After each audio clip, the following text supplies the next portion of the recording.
Why are we stopping? There are Darkspawn to be fought. Is this delay needful? I am Qunari. I have given my word to aid you. We are not people of idle promises. No. People are not simple. They cannot be summarized for easy reference in the manner of, the elves are a lithe, pointy-eared people who excel at poverty. I am. Decide. I am a Sten of the Beresad. I did not choose to be who I am any more than you did. You are concerned. No need. I am fit enough to fight. For the moment, you are the enemy of my enemy. They have no more allies than a hurricane or an earthquake. They are enemies to all. As you wish. Yes. Sitting, as you observed. Thank you. I did. Parshera. Was there anything else? I am hardly surprised. To answer a question. Were you not at Ostagar when the army was overwhelmed? That is your answer. Why do you?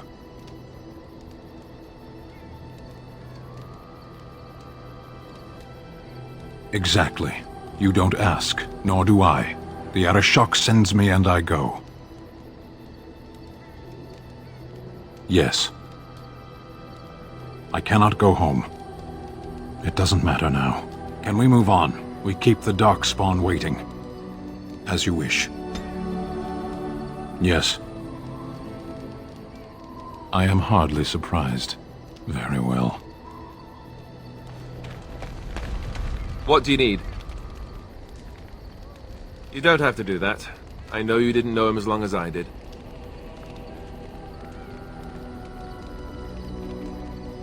I should have handled it better. Duncan warned me right from the beginning that this could happen. Any of us could die in battle. I shouldn't have lost it, not when so much is riding on us, not with the Blight and everything. I'm sorry.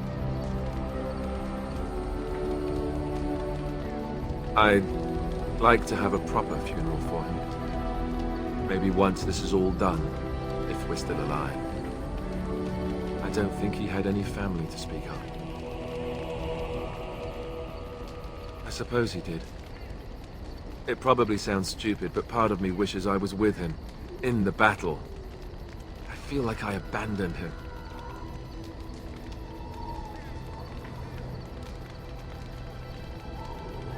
Yes, I know. I think he came from Hyeva, or so he said. Maybe I'll go up there sometime. See about putting up something in his honor. I don't know. Have you had someone close to you die? Not that I mean to pry, I'm just... That must have felt a lot like when I got sent to the Chantry. You mages don't even get a say in the matter after all. Thank you. Really, I mean it. It was good to talk about it, at least a little.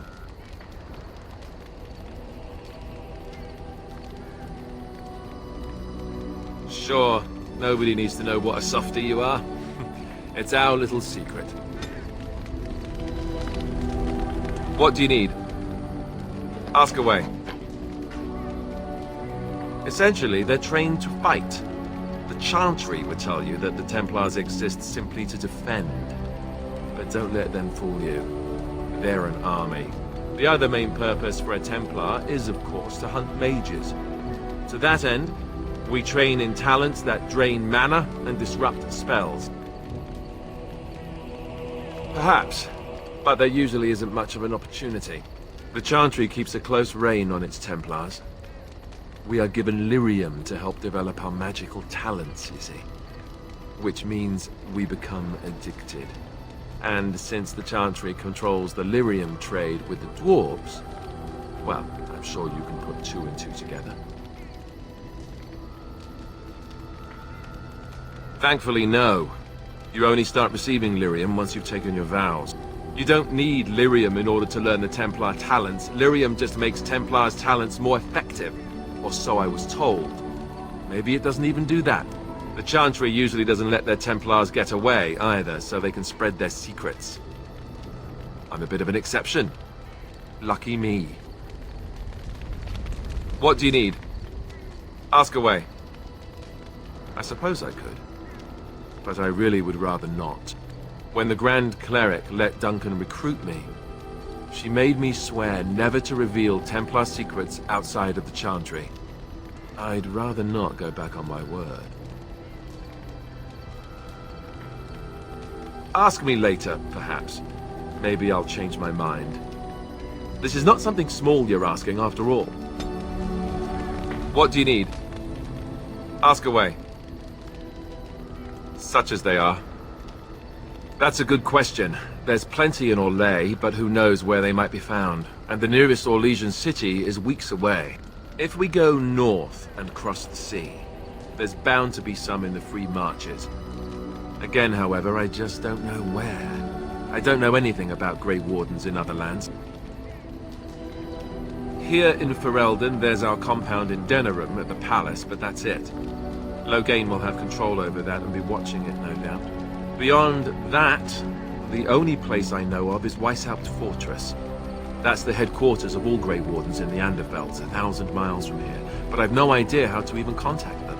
So unless we try to get back to the compound in Denerim, I suppose the answer is no. There's nowhere for us to go. I imagine that eventually the Grey Wardens outside of Ferelden will wonder what's happened. Why there's no contact from Duncan or someone. They'll send someone eventually. Though who knows what Loghain's people in Denerim will tell them. Maybe they won't send anyone. We could try to contact them. But that would mean leaving Ferelden, and even if we did, they couldn't come back with us in time to stop the Blight. So that means whatever happens, it's up to us.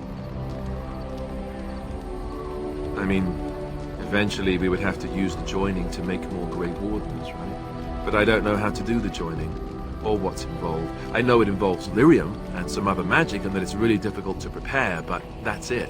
Unless we can find out more about the joining, I guess we better get used to the idea that there might only be 2 of us for now. Until more come from elsewhere. Just left? You mean just left Ferelden? I don't know. If there's an archdemon, however, we're supposed to be the only ones who can defeat it. And that means the Blight would grow unchecked.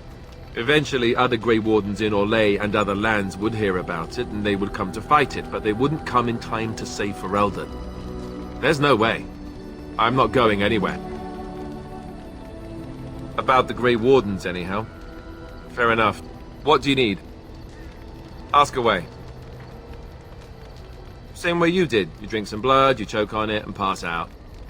You haven't forgotten already, have you? I do my best. What can I say? Let's see, I was in the Chantry before. I trained for many years to become a Templar, in fact. That's where I learned most of my skills. You're telling me I was banished to the kitchens to scour the pots more times than I can count. And that's a lot. I can count pretty high. The Grand Cleric didn't want to let me go. Duncan was forced to conscript me, actually, and was she ever furious when he did. I thought she was going to have us both arrested. I was lucky.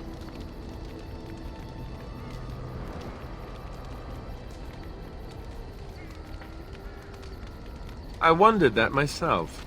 It's not as if she valued me highly. I think she just didn't want to give anything to the Grey Wardens, is all. The Chantry didn't lose much. And I think I can do more fighting the Blight anyhow, rather than sitting in a temple somewhere. I'll always be thankful to Duncan for recruiting me. If it hadn't been for him, you know, I wouldn't have.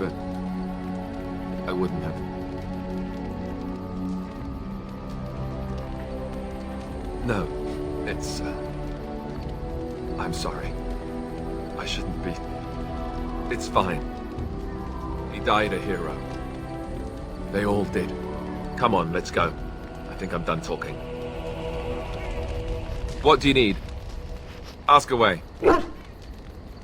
Oh, did I say that? I meant that dogs raised me. Giant slobbering dogs from the Anderfelds. A whole pack of them, in fact. Well, it wasn't until I was 8 that I discovered you didn't have to lick yourself clean. Old habits die hard, you know.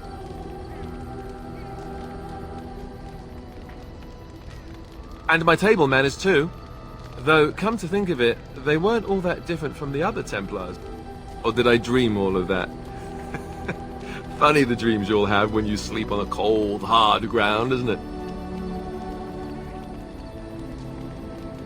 You would do violence upon me? I am shocked and dismayed. The dogs would never threaten me like this, you know. Let's see, how do I explain this?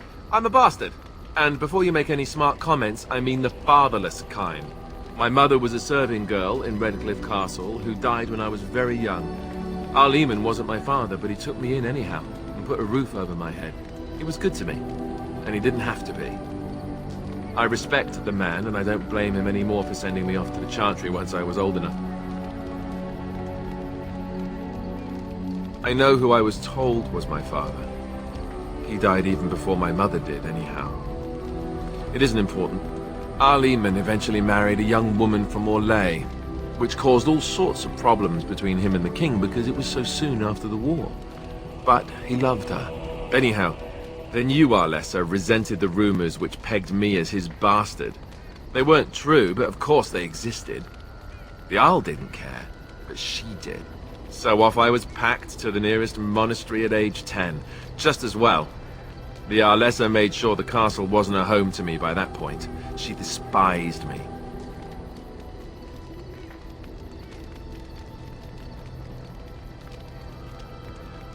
I suppose you're right. I wasn't raised as the Arl's son, though, if you're picturing that. I slept in hay, out in the stables, not on silk sheets. I remember I had an amulet with Andraste's holy symbol on it. The only thing I had of my mother's. I was so furious at being sent away, I tore it off and threw it at the wall and it shattered. Stupid, stupid thing to do. The Arl came by the monastery a few times to see how I was, but I was stubborn. I hated it there, and blamed him for everything. And eventually, he just stopped coming.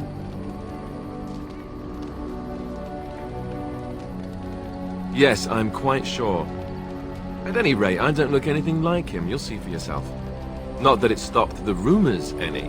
All I know is that the Arl is a good man, and well loved by the people. He also was King Cailan's uncle, so he has a personal motivation to see Loghain pay for what he did. Anyway, that's really all there is to the story. What do you need? Ask away. Have you seen the uniform? It's not only stylish, but well made. I'm a sucker for good tailoring.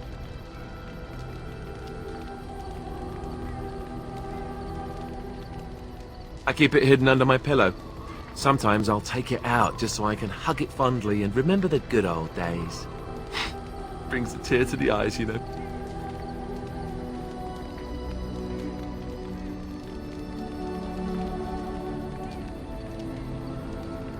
I'd use my shield if I could, but I think you might actually spot me hiding behind it. You don't really want to know about my being a Templar, do you? It's really quite boring. You know, I like the way you think. You're all right. If you're really curious, then I'll tell you. The truth of the matter is that I did hate going to the monastery. The initiates from poor families thought I put on airs, while the noble ones called me a bastard and ignored me. I felt like Al Eamon had cast me off, unwanted, and I was determined to be bitter. But I took some solace in the training itself, I guess. I was actually quite good at it. The education, mostly, but also the discipline. You need to have a disciplined mind in order to use the abilities we have. It was difficult, but rewarding. I never really felt at home anywhere, though, until I joined the Grey Wardens. And Duncan felt my Templar abilities might be useful for when we encountered Darkspawn magic, so I kept it up. What about you? Do you have anywhere you consider home? We won't always be traveling like this, you know. Once the war is over, once the Blight is... well, a time will come when we'll have to think about having a real home again. though that seems like a far ways off. And I suppose the Grey Wardens are gone for good, either way. I suppose you're right. We can create new Grey Wardens, but we'll never get back those we lost. I wonder if it would ever feel the same. Anyhow, now I've sidetracked us. We'd better get back to what we're supposed to be doing right now. What do you need? Ask away. I already said I wouldn't. The answer is...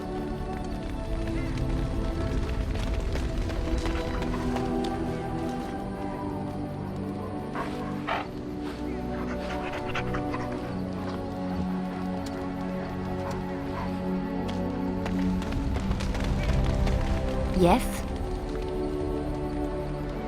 Well, here I am. I knew this would come up sooner or later. I don't know how to explain, but I had a dream. In it, there was an impenetrable darkness. It was so dense, so real. And there was a noise, a terrible, ungodly noise. I stood on a peak and watched as the darkness consumed everything.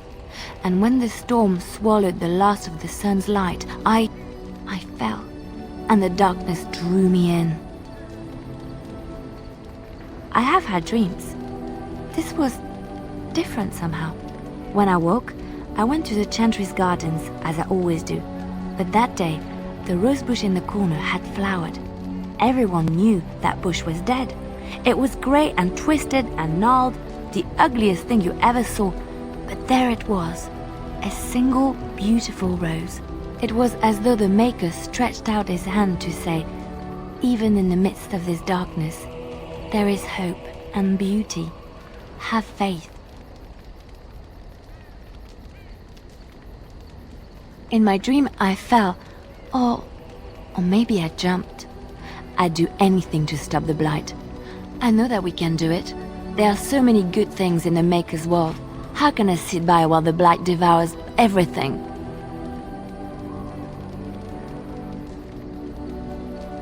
That is why you're a Grey Warden. Come, there's a Blight to stop. Yes?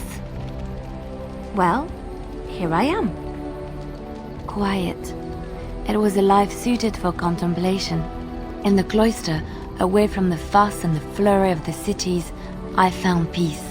And in that stillness, I could hear the Maker. But it was not perfect.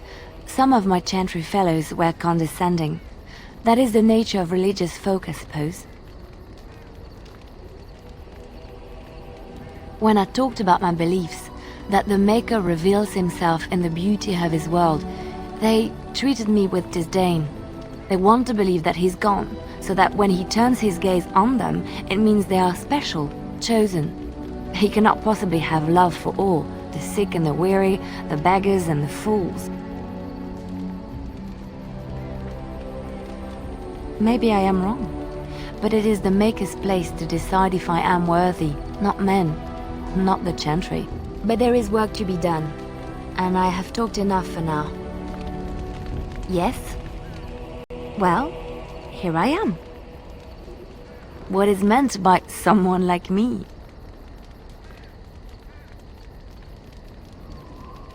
Did you think I was always a cloistered sister?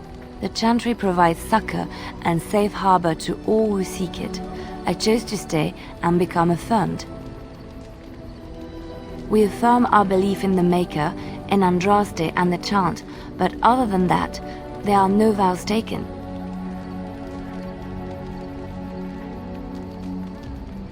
I was a traveling minstrel in Orlais. Tales and songs were my life. I performed, and they rewarded me with applause and coin. And my skill in battle? Well, you pick up different skills when you travel, yes?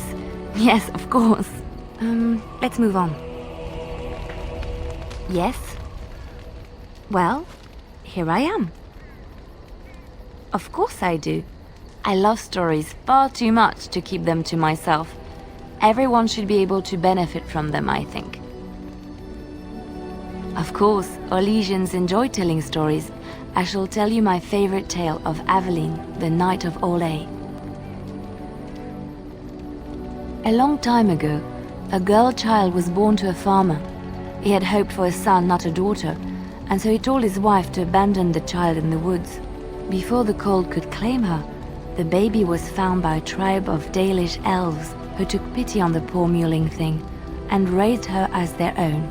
Aveline, for that is what they called her, grew strong and quick and clever under the guidance of the elves. She learned to wield the sword as well as any man, could kill a deer with an arrow at 100 paces, and was as graceful on the back of a horse as she was on foot.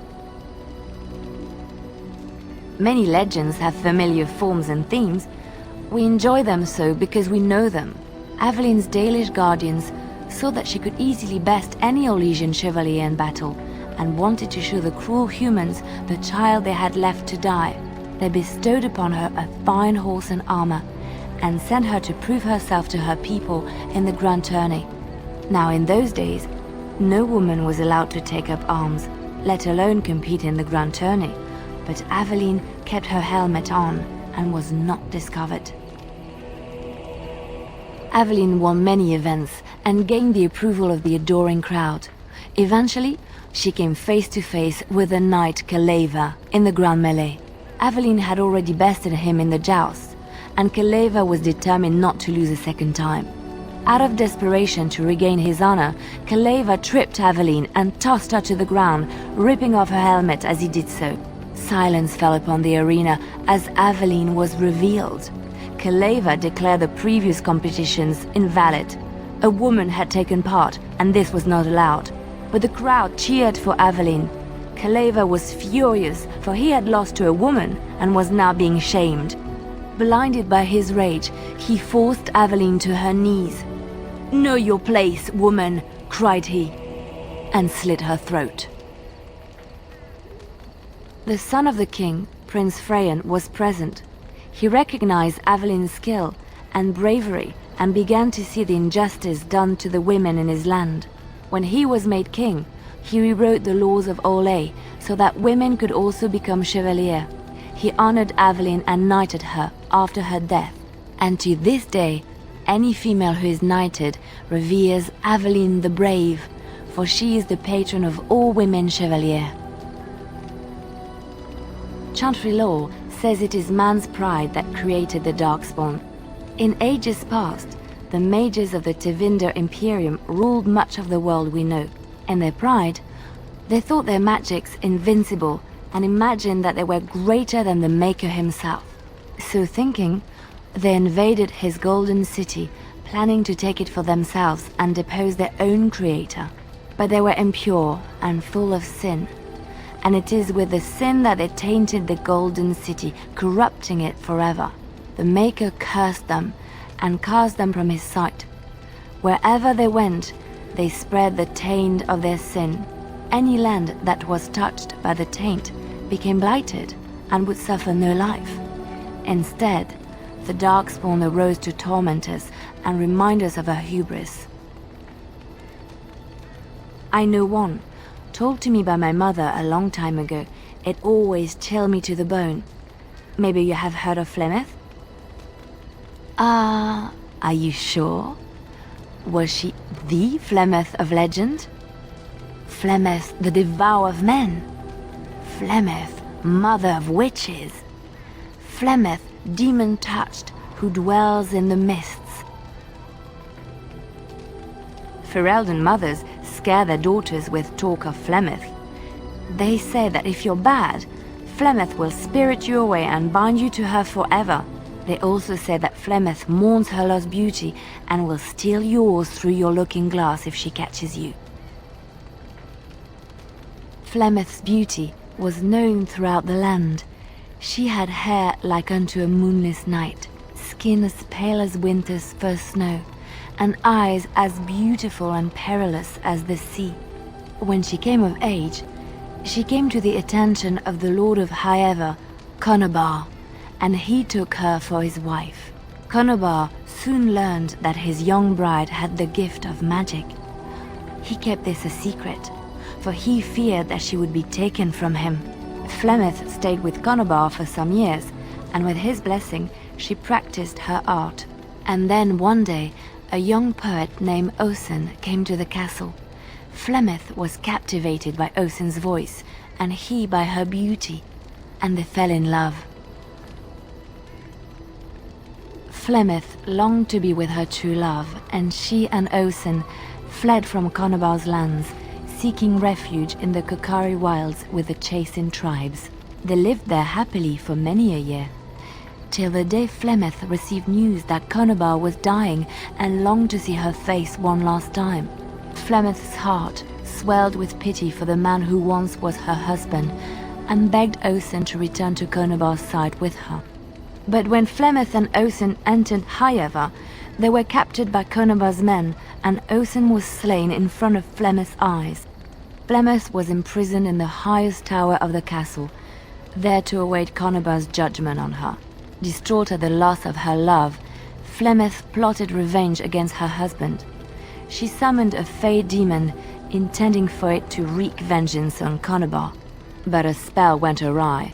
The demon possessed Flemeth. Turning her into an abomination, the halls of the castle ran red with blood as Flemeth slaughtered Conobar and all his men. The last of Flemeth's humanity melted away, and at dawn, she stole back to the wilds to plot and scheme for 100 years.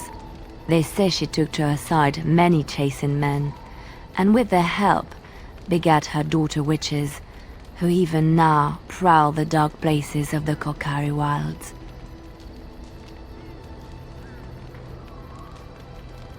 Which one? I have heard a little about how the elves gained their freedom from the Tevinter Imperium. When Andraste began her exalted march against the Imperium, the elves joined her cause to fight their masters. The great elven leader, Shatan, born in captivity, rose up to lead his people. He foresaw a future where the elves were free. Shatan was killed when Andraste was betrayed, but the elves continued to fight, eventually breaking free of the Imperium. The elves claimed the Dales in the south and settled there in a land of their own. The elves lived in the Dales for centuries. They resurrected the worship of the elven gods and would allow the building of no chantry. This angered the chantry, and the hostility between the two factions finally broke out in open war. The chantry says the elves struck first, but I do not know whether to believe it. The chantry declared a holy exalted march against the elves, named for Andraste's similar march against Tevinter. During the exalted march of the Dales, the elven cities were sacked, and the elven state completely dissolved. Some of the elves bitterly accepted their fates and surrendered to human rule, living in the human cities as second-class citizens. But others, still fiercely proud of their heritage, refused to bow to the humans, and instead became homeless wanderers. They were the elves of the Dales, the Dalish. Andraste was the Maker's chosen. The Maker had long since abandoned the world when the sound of her singing turned his ear. Beauty, grace, and wisdom enraptured him, and he offered to take her from this flawed world to become his divine bride. But Andraste had an earthly husband and would not forsake him. Instead, she beseeched the Maker to return to his people once more. So earnest was her plea that the Maker was moved, and promised that he would create a paradise on earth if all abandoned their false gods and turned once more to him. And this is why Andraste began her exalted march on the idolaters of the Tevinter Imperium. The Maker granted her his powers with which to smite her enemies. Andraste brought the Imperium to its knees, and her victories converted many to the worship of the Maker. Alas, it was the frailties of men that betrayed and killed Andraste. Her earthly husband, Maferath, a chieftain of the Alamari tribes himself, grew jealous as his wife's popularity and influence overshadowed his own. She was also revered as the Maker's betrothed, and Maferath began to see their own bond waning in significance as Andraste became ever more devoted to the Maker. Out of envy and spite, Maferath made a pact with the Archon Hysarian of Tevinter, allowing his beloved Andraste to be ambushed and captured. Andraste was burned at the stake in Minrathous, the capital of Tevinter.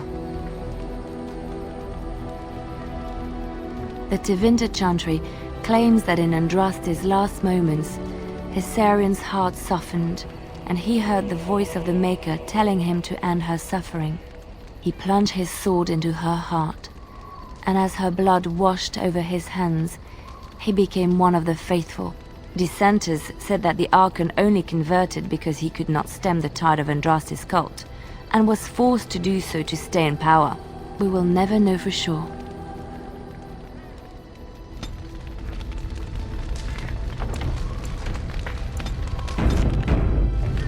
Yes? Well, here I am. All right, it is my job to spin yarns after all. Which one? Her earth... Andraste was burnt at this... We can discuss this another time if you wish.